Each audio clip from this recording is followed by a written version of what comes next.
नमस्कार, मैं हूं मनप्रीत और आप देख रहे हैं आपका अपना चैनल वायरल सर्च। आज हम मौजूद हैं शमशान भूमि सुधार समिति रामबाग गुड़गांव में। जी हाँ, मदनपुरी की जो शमशान घाट है वहाँ पे हम मौजूद हैं। बहुत सारे लोग हैं जिन्होंने बोला कि आपने वहाँ जाकर अभी तक लाइव क्यों नहीं करा, क्यों आप सही पिक्चर नहीं दिखा रहे। हमारा मकसद सिर्फ यही है कि आप किसी तरीके से पैनिक ना हो। आज हम इसलिए आए हैं कि बहुत सारे लोग अभी भी बहुत लाइटली ले रहे हैं कोविड को, जो कि सही बात नहीं है। कोरोना बहुत ज़्यादा हद तक फैल चुका है, पूरे देश को चपेट में ले चुका है। यहाँ पे आप देख सकते हैं, ये पार्किंग का दृश्य आप देख सकते हैं, कितनी गाड़ियाँ खड़ी हैं। अगर इतनी गाड़ियाँ खड़ी हैं तो आप इस चीज़ के बारे में सोच सकते हैं कि कितनी एम्बुलेंस में कितनी जो डेड बॉडीज़ हैं वो मौजूद होंगी। आप थोड़ा सा अनुमान लगा के देखें। यहाँ पे आप देखिए कि जो पार्किंग एरिया है वहाँ पे भी अंतिम संस्कार हुआ है। जी हाँ, वहाँ पे भी अंतिम संस्कार हुआ है। ये लाइव तस्वीरें आप वायरल सच के कैमरे पे देख रहे हैं। रिक्वेस्ट करूँगी आपसे, इस स्थिति से पैनिक होने की बजाय थोड़ा सा समझदारी से काम ले, सोचें, समझें, रुके, ठहरें। देखिए कि क्या हालात हो रहे हैं गुरुग्राम के। कहीं ना कहीं आंकड़े छुपाए जा रहे हैं। जो आंकड़े छुपाए जा रहे हैं, किस आधार पर छुपाए जा रहे हैं, ये हम भी सरकार से जानना चाहेंगे। सरकार दिखाती है कि 10 मौतें हुई हैं, 8 लोग गुड़गांव के, 2 लोग गुड़गांव के नहीं। बट यहाँ पे जो स्थिति है, यहाँ पे आप देख सकते हैं कितनी एम्बुलेंस खड़ी हैं, वेटिंग में खड़ी हैं। हर एम्बुलेंस में किसी का परिवार का एक सदस्य है, कितने परिजन हैं यहाँ पे। हम ज़्यादा आपको ऐसी तस्वीरें नहीं दिखाना चाहते जिससे कि स्थिति आउट ऑफ कंट्रोल हो। बस ये सिर्फ आपके लिए हम एक मैसेज देना चाह रहे हैं कि स्थिति सही में ही कंट्रोल में नहीं है। यहाँ मैं आपको सिर्फ बाहर का दृश्य ही दिखाना चाहूँगी, जो कि काफ़ी सदमे वाला भी है। जी हाँ, ये हाल है कोरोना का। यहाँ पे आप गुरुग्राम की लाइव तस्वीरें देख रहे हैं, शमशान भूमि की। यहाँ पे आप देख सकते हैं सारे अपने परिवार वाले लोग यहाँ पे मौजूद है, जिनकी भी परिवार के किसी भी व्यक्ति के साथ ये दुखद घटना हुई है, जो कोविड से परेशान है या वैसे भी डेथ हुई है उनकी। सारे लोग यहाँ पे मौजूद है। सब ने मास्क पहन रखे हैं, ग्लव्स पहन रखे हैं, पूरा अच्छे से प्रिपेयर हैं। बट बात कहीं ना कहीं यहाँ पे इसी चीज़ की है कि कोविड ने बहुत ही भयंकर स्थिति ले ली है। तो आपसे भी रिक्वेस्ट है कि अपने आप को सेफ रखें। किसी भी चीज़ के लिए आप ये मत सोचिए कि कोरोना कुछ ही टाइम के लिए है, हट जाएगा, या हम मास्क नहीं लगाएंगे। ये बहुत ही भयंकर दृश्य है। यहाँ पे आप पार्किंग का एरिया देख रहे हैं। हर गाड़ी में जो है शव मौजूद है, वेटिंग में है। अभी पूरी कतार लगी हुई है। पार्किंग एरिया आप देख सकते हैं। जो अभी भी कोरोना को मजाक ले रहे हैं, मजाक छोड़िए, अपने आप को देखिए, अपने परिवार को देखिए, क्योंकि ये ऐसी स्थिति है जहाँ पे आपको रुककर, ठहरकर सोचने की ज़रूरत है। यहाँ पे आप तस्वीरें देख रहे हैं पार्किंग एरिया की। मतलब इतनी ज़्यादा लाशें यहाँ पे हैं कि अंदर की जगह भी कम पड़ रही है। जगह कम पड़ने की वजह से यहाँ पे पार्किंग एरिया में भी जो है अंतिम संस्कार किए गए हैं। यहाँ पे आपको मैं कुछ दृश्य भी दिखाना चाहूँगी। ये बोर्ड है, तकरीबन पूरी तरह से जल चुका है। यहाँ पे आप देख सकते हैं कि जलने का कारण भी क्या है। यहाँ पे जो लाशों का अंतिम संस्कार हो रहा है, ये उसके कारण है। ये पूरा एरिया आप देख सकते हैं, पार्किंग एरिया। लोग यहाँ पे पीपीई किट पहन के मौजूद हैं। और यहाँ पे जहाँ पे अभी हम चल रहे हैं, यहाँ पे भी आप देख सकते हैं कहीं ना कहीं किसी ना किसी का यहाँ पे भी अंतिम संस्कार हो चुका है। सरकार आंकड़ों के लिए बोलती है, मुख्यमंत्री साहब बोलते हैं कि आंकड़ों के बारे में नहीं बोलना चाहिए, आंकड़ों पर ना जाएं, जिसको जाना था वो चला गया, शोर ना मचाए। तो क्या ये चीज़ सही है? अभी हमारे साथ समाज सेवी शिवसेना के प्रवक्ता अभी हमारे साथ मौजूद हैं, तो हम उनसे जुड़ेंगे और बात करेंगे। आइए बात करते हैं इनसे। ऋतुराज जी, आपको सबसे पहले मैं ये पूछना चाहूँगी कि समाज सेवा में आप क्या काम कर रहे हैं अभी? मैम बेसिकली देखिए, ऑक्सीजन और दवाइयाँ हैं वो हमारे हाथ में नहीं हैं। तो हमने सोचा कि जो संख्या जिस हिसाब से डेथ हो रही है, लोगों को शमशान घाट में जगह नहीं मिल रही, इन्फॉर्मेशन की कमी से, जैसे इस शमशान घाट में काफ़ी ज़्यादा संख्या में लोग आ रहे हैं, तो हम उन्हें डाइवर्ट करने की कोशिश कर रहे हैं। अगर कहीं लकड़ियाँ कम पड़ रही हैं तो वहाँ काउडंग से जो बने हुए हैं गोकास्ट वहाँ पहुँचा रहे हैं। इसके अलावा बहुत सारी बॉडीज़ ऐसी हैं जिन पे घरों में पड़ी हैं, लोग उठाने के लिए तैयार नहीं, क्योंकि सिंगल फैमिली रह रही हैं आजकल, और पड़ोसी भी साथ में नहीं आते ये कहने के लिए या मदद करने के लिए, क्योंकि उन्हें भी संक्रमण का डर लगता है। इस वजह से उन्हें एम्बुलेंस, रवि कालरा जी है द अर्थ सेवियर फाउंडेशन और CGM ऑफिस के थ्रू जो हेल्प मिल पा रही है, वो हेल्प लेकर के उनकी जो बॉडीज़ हैं उनको उठा करके उनको क्रिमिनेट करवाएं, कि कम से कम आदमी जो चला गया है उसे अंतिम संस्कार तो थोड़ा सम्मानीय मिल जाए। यहाँ पे मैं आपको ये भी पूछना चाहूँगी कि मनोहर लाल खट्टर जी का ये कहना है कि आंकड़ों पर मत जाइए, जो चला गया वो चला गया, शोर मचाने से कुछ नहीं होगा। क्या कहना चाहेंगे, क्या एक जिम्मेदार व्यक्ति को ये चीज़ भूलनी चाहिए? मुझे नहीं लगता कि इस वक्त उन्हें ये चीज़ कहने की ज़रूरत थी। आंकड़ों का खेल असल में हो रहा है। अगर आप देखें तो सरकार जिस हिसाब से 10 या 12 बॉडीज़ डेली दिखाती है डेथ, अब वो जो प्रशासन, जैसे गुड़गांव प्रशासन 10 डेथ दिखाता है, कभी 9 डेथ दिखाता है, तो गुड़गांव के हैं या गुड़गांव में मरे हैं, दोनों में फ़र्क है जी। सरकार कहती है कि वो हम जो डेटा दिखा रहे हैं वो सिर्फ जो गुड़गांव के लोग मरे हैं उनका दिखा रहे हैं। तो जो गुड़गांव के अंदर हॉस्पिटलों के अंदर व्यवस्था नहीं है, लोग राजस्थान, आपके पंजाब, दिल्ली, अलग अलग उत्तर प्रदेश, यहाँ तक कि मैंने देखा कि लोग बंगाल तक एम्बुलेंस करके इलाज के लिए गए हैं। वहाँ जो डेथ हो रही हैं, क्या उनका आंकड़ा भी प्रशासन के पास में है? क्योंकि वो तो फिर गुड़गांव के ही लोग हैं। सबसे बड़ी बात ये भी है ऋतुराज जी की जो यहाँ पे जिनकी भी डेथ हो रही है, तो उनको जो डेथ सर्टिफिकेट है वो तो यहीं का मिलेगा ना। अगर यहाँ का मिल रहा है तो आंकड़ों में क्यों नहीं आ रहे? और अगर बाहर भी हैं गुरुग्राम के लोग, क्या उनको सही में आंकड़ों में लिया जा रहा है? देखिए, मैं इस चीज़ पे ज़्यादा नहीं कहूँगा। ये आंकड़ों का खेल है जो सरकार खेल रही है, बाकी खेल रहे हैं नहीं खेल रहे मुझे इसका अंदाज़ा नहीं है। आप थोड़ा सा बस ये लगा लीजिए कि अगर सरकार कहती है कि 10 डेथ हुई है, तो 10 डेथ में क्या शमशान घाटों में जगह नहीं होगी? क्या एम्बुलेंस अवेलेबल नहीं होगी? क्योंकि हमारे पास में अगर गुड़गांव में देखे जाए तो हर एक जो गांव है, कस्बा है, हर एक जगह अपने अपने शमशान घाट हैं। इसके अलावा कोविड के लिए 3 शमशान घाट रेक्टिफाई करे गए हैं। एक रामबाग है, एक अतुल कटारिया चौक है, एक सेक्टर 32 है और एक काटरपुरी है, जिसमें काटरपुरी जो है वो फंक्शनल नहीं है। उसमें कुछ इन्होंने, क्योंकि काफ़ी टाइम से LPG वगैरह के अंदर जो लोग हैं वो हमने यहाँ क्रिमिनेट नहीं करते, तो वो मशीनें काम नहीं चालू नहीं थी, उन्हें शुरू करवाया गया। 1.5 दिन तक तो उसमें एक बॉडी तक फंसी रही, बाद में उसे कहता ना कि टेक्नीशियंस की मदद से निकलवाया गया। तो सिचुएशन ये है कि 4 रेक्टिफाई करे हैं प्रशासन ने सिर्फ कोविड केसेस के लिए, और उनमें भी पूरी भीड़ है। उनमें से 3 फंक्शनल है, 1 फंक्शनल नहीं है। इसके अलावा जो घरों में डेथ हो रही है, क्योंकि लोगों, ज़्यादातर जो लोग हैं उनको हॉस्पिटलों में जगह नहीं मिल रही, वो होम आइसोलेट है, और ब्रीदिंग इशू, ऑक्सीजन वगैरह की कमी से, एक्चुअली मैं ये तो यही कहूँगा कि इलाज ना मिलने की वजह से ज़्यादातर जो लोग हैं उनकी डेथ हो रही है।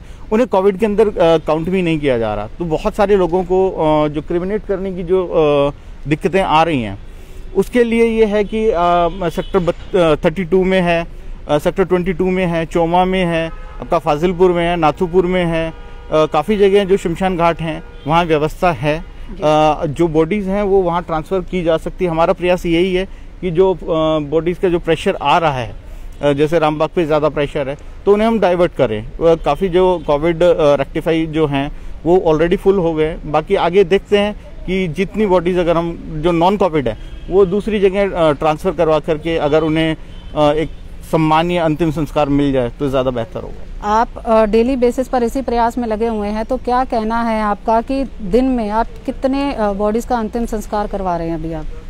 जी, कभी 10 है, कभी 8 है, कभी 12 है। ठीक है, लोगों को कभी क्या है कि एम्बुलेंस तक नहीं मिल रही है तो उनको एम्बुलेंस पहुंचाना, कोई उठाने के लिए तैयार नहीं है, उठाना।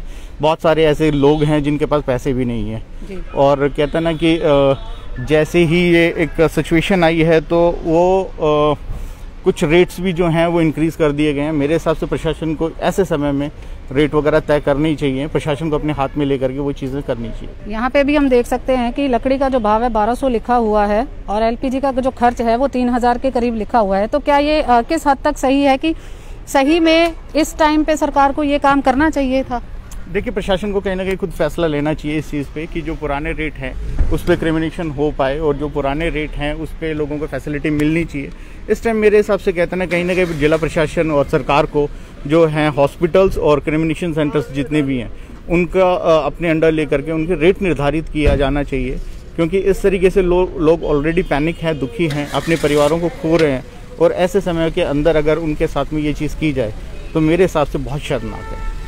काफ़ी सारे पत्रिकाओं ने भी ये लिखा है कि जो कांग्रेस के लोग हैं जो हॉस्पिटल में जा रहे थे अपने ही जानने वालों के लिए अगर ऑक्सीजन का इंतजाम करने के लिए या पूछताछ के लिए जा रहे हैं तो उनके साथ भी हाथापाई हुई है। तो क्या ये सही है? क्या सही में राजनीति ही खेली जा रही है फिर दोबारा? देखिए, मैं इस टाइम राजनीतिक बात कुछ भी नहीं करूंगा। मैं ये कह रहा हूं कि अगर राजनीतिक लोग कहते हैं कि हम समाज सेवा के लिए राजनीति में आए हैं, और तो मैं अगर देखूं तो आज बहुत सारे जो पॉलिटिशियन हैं वो नदारद हैं, घरों में बैठे हुए हैं, और अगर कोई बाहर आकर के काम कर रहा है तो उन्हें करने देना चाहिए। ऐसे समय के अंदर किसी को रोकना, राजनीतिक बेनिफिट के लिए इस तरीके की चीज़ें करना शर्मनाक है। अगर कोई आकर के लोगों की मदद कर रहा है तो उसे आए, मोस्ट वेलकम है, काम करे।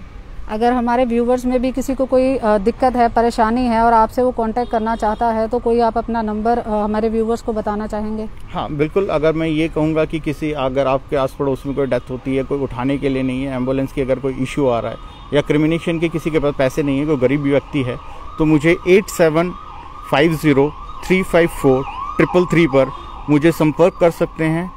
जहाँ तक होगी पूरी मदद की जाएगी। एम्बुलेंस हो या क्रिमिनेशन हो, हर एक तरीके की मदद की जाएगी। लोगों को क्या बोलना चाहेंगे कि इस टाइम में पैनिक होना क्या सही है? क्योंकि जो स्थिति है कि हॉस्पिटल में लड़ाई झगड़े भी हो रहे हैं, अगर परिजनों के साथ ऐसा हो रहा है तो लोगों को घर पे रहकर ही कैसे खुद को सुरक्षित रखना होगा, क्या कहना चाहेंगे? देखिए, मेरा मानना यही है कि अभी जो सिचुएशन है, ऐसे सिचुएशन में कंप्लीट लॉकडाउन गवर्नमेंट को लगाना चाहिए।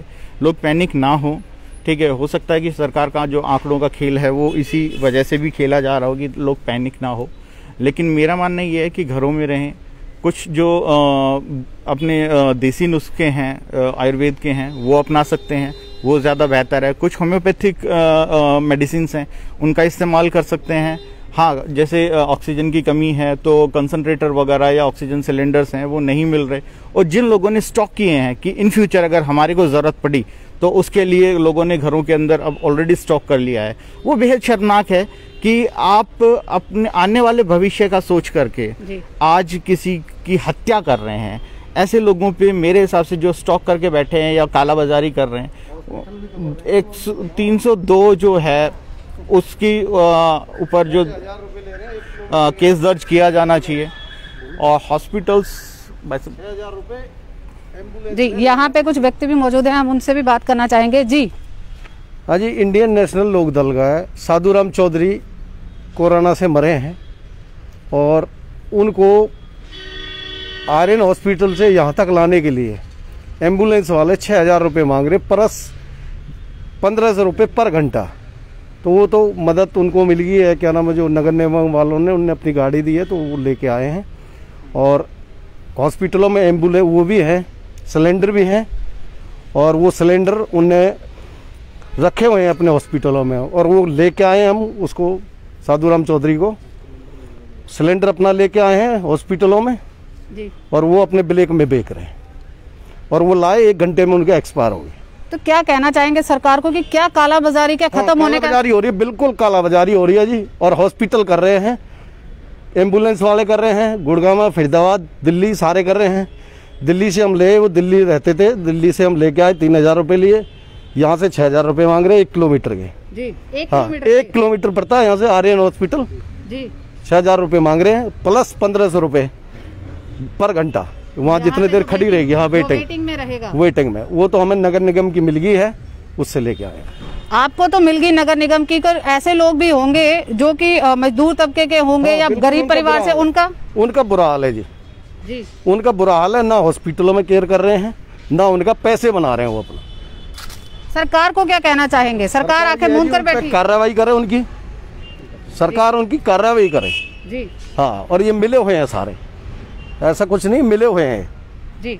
यहाँ पे कुछ लोग हैं, वो ऋतुराज जी का नंबर एक बार दोबारा से जानना चाहते हैं। मैं रिक्वेस्ट करूंगी सर, कुछ व्यूवर्स हैं वो आपका नंबर दोबारा से जानना चाह रहे हैं। बिल्कुल 8750354353 इस पे मुझे आप एम्बुलेंस या कहते हैं ना कि क्रिमिनेशन में अगर कोई इशू आ रहा है या किसी के पास पैसे नहीं है क्रिमिनेशन के लिए, कोई गरीब परिवार है, तो उसके लिए आप मुझे कॉल कर सकते हैं। जी, यहाँ पे आप देख सकते हैं कि लाइव तस्वीरें जो शमशान भूमि या मदनपुरी रामबाग की हैं। क्या ये सही मामले में सही प्रयास करना चाहिए सरकार को इस टाइम पे, जो हर चीज़ को महंगा करा जा रहा है। यहाँ पे लकड़ियों का रेट है वो महंगा किया जा रहा है। जो यहाँ पे आमजन मौजूद है उनका भी कहना है कि 1 किलोमीटर के लिए 6000, आरएन हॉस्पिटल से यहाँ के लिए 6000 ले रही है एम्बुलेंस, और वेटिंग के लिए पर आवर का 1500। किस हद तक ये चीज़ सही है ये हमें आप ज़रूर बताएं। क्या सरकार ऐसे ही आंखें मूंद कर बैठी रहेगी? ये टाइम जो राजनीति करने का नहीं है, राजनीति से ऊपर उठकर ये समाज सेवा का समय है। बहुत सारे राजनीतिक नेता हैं जो इलेक्शंस के टाइम में तो बहुत ज़्यादा मौजूद रहते हैं, बट आज ग्राउंड लेवल के ऊपर बहुत सारे नेता हैं जो दिखाई नहीं दे रहे, कहीं ना कहीं खुद को एक कमरे में बंद कर रखा है, क्योंकि सबसे पहले वो अपनी सेफ्टी महसूस कर रहे हैं। यहाँ पे आप देख सकते हैं कि एलपीजी अंतिम संस्कार में गैस का जो खर्च है मात्र 3000। यहाँ पे आप देख सकते हैं जो एक स्लिप है उसके ऊपर चिपकाई गई है दूसरी स्लिप की, कहीं ना कहीं इसको चेंज किया गया है। लकड़ी का भाव जो कि पहले 900 रुपये था, अब 1200 रुपये जो है क्विंटल कर दिया गया है। तो ये कहाँ तक सही है? और यहाँ पे जैसे समाज सेवी ऋतुराज जी ने भी बताया यहाँ पे कि 2 शमशान घाट और भी हैं यहाँ पे, एक तो वर्किंग में नहीं है बट 2 शमशान घाट और भी है यहाँ पे जहाँ पे जाया जा सकता है। इसको मिलाकर टोटल 3 शमशान घाट हैं यहाँ पे। और अगर कोई भी उससे संपर्क करना चाहता है तो वो आ सकते हैं यहाँ पे। इसी तरह तमाम अपडेट्स के लिए हमारे साथ बने रहें और हमें अपनी प्रतिक्रिया ज़रूर दें कि क्या सरकार को इस टाइम पे भी आंखें मूंद कर बैठना चाहिए, क्या यही समय है? अभी आप देख सकते हैं कि कैसे छोटे मासूम बच्चों के शव भी यहाँ पर आ रहे हैं। क्या सही में सरकार को किसी चीज़ का दर्द नहीं हो रहा? क्या जनता उनके लिए कोई मायने नहीं रखती? क्या जनता सिर्फ एक वोटर ही है उनके लिए जो उनको वोट दे और उनको सत्ता दे? क्या वो ज़रा सा भी नहीं सोचते कि किसी के परिवार के ऊपर क्या बीत रही होगी जिसका एक अपना गुजर चुका है? ज़रा रुकिए और सोचिए।